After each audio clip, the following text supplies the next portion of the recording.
Hey there friends, it's Paul and welcome to another video, and today we will be customizing Titanium Dragonoid. And well, as you can see, this particular Drago isn't in the best shape at the moment. Many of the details on his face are pretty much gone and the overall look of the plastic isn't the best ever. But no worries, cause we're going to revive this Drago with the good old Gundam markers. And since this is Titanium Dragonoid, we will be using mainly Metallic Gundam Markers to give this Bakugan that metallic effect it deserves. So yeah, let's go to the colors. Okay, so for the colors we have this Metallic Red Gundam Marker to repaint all the red areas on this figure. Then we have the Silver to repaint the bottom half of Drago. We'll also use the classic Yellow to paint all the main details of Drago. And finally, we'll also use the Metallic Green to paint the secondary details and eyes of this Dragonoid.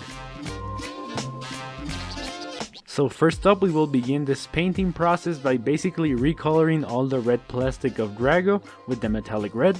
And since we're dealing with a pretty big area on this Bakugan, my best recommendation is to complete this part of the custom by using a medium-sized brush, as it will help to give a pretty smooth finish to the paint, and you'll be done with this part in about 30 minutes. In general, this red will be a bit lighter than the conventional color we're used to, but the shiny effect it will give off will totally compensate this and will make this figure look quite unique. And here one thing to note is that since we're dealing with a shade of red, it will of course be a bit problematic. From what I experienced, I had to apply 2 full coats of this paint and 3 in certain areas to fully cover this part of the Bakugan because the paint was sometimes having trouble attaching to the surface. As always, the steps to take here were to first paint a full coat, let it dry for about 15 minutes, and then apply the next one. Next we painted Drago's ears, I think, and the sides and back of his horn with the yellow Gundam marker.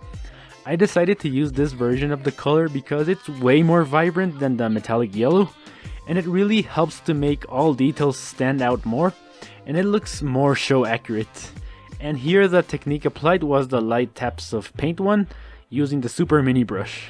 Next up we went on to paint Drago's eyebrows, and here I had to apply 2 coats of paint since in the first round the red mixed a bit with the yellow.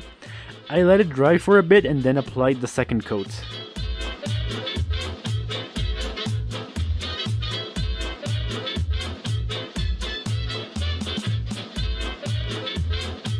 Afterwards we painted the details on Drago's, I'd call them secondary wings, as well as the details on his back, once again with the classic yellow paint. Here we once again used the light taps of paint technique as it really helps to get the paint onto the edges of this section.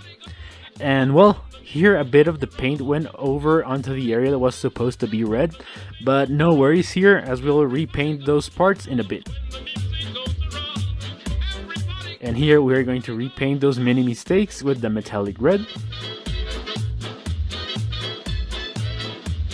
Since the sides of the horn are already dry, we can close it a bit and paint the front side, as well as giving a bit of a touch up to the sides of the horn and also to the ears.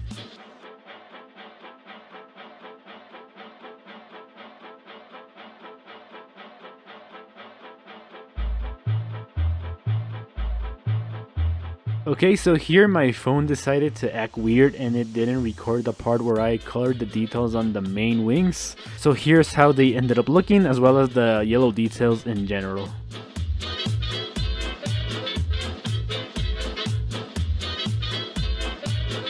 Now we go on to paint Drago's claws with the yellow, and here using a super mini brush is probably the best way to go since these claws are so small.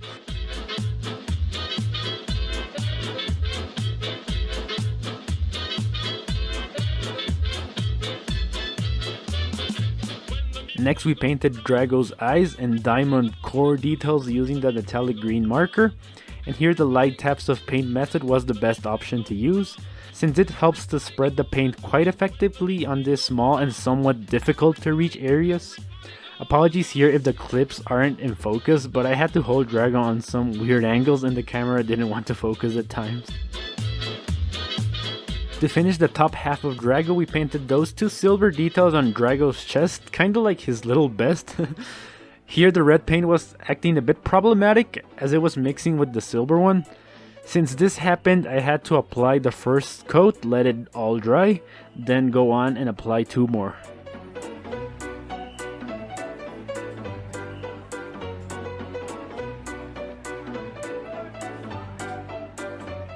Now we're going to just apply 1 coat of the silver paint onto the bottom half of Drago to make it look as best as possible to later apply all the details on this part. Once again, we're going to use the medium brush to complete this part of the process.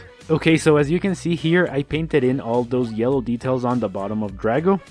I wasn't able to record this because I had to get super up close to complete this part, as the details are a bit small here, but I once again used the light taps of paint technique, and I got the job done in one go, so yay for that.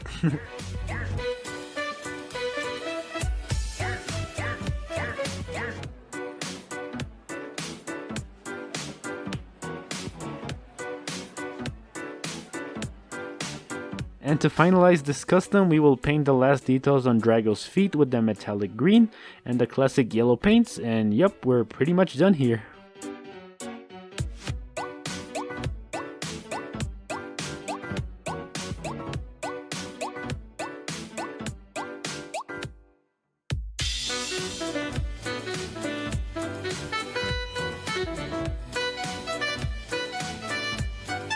And this metallic Titanium Dragonoid is finally complete.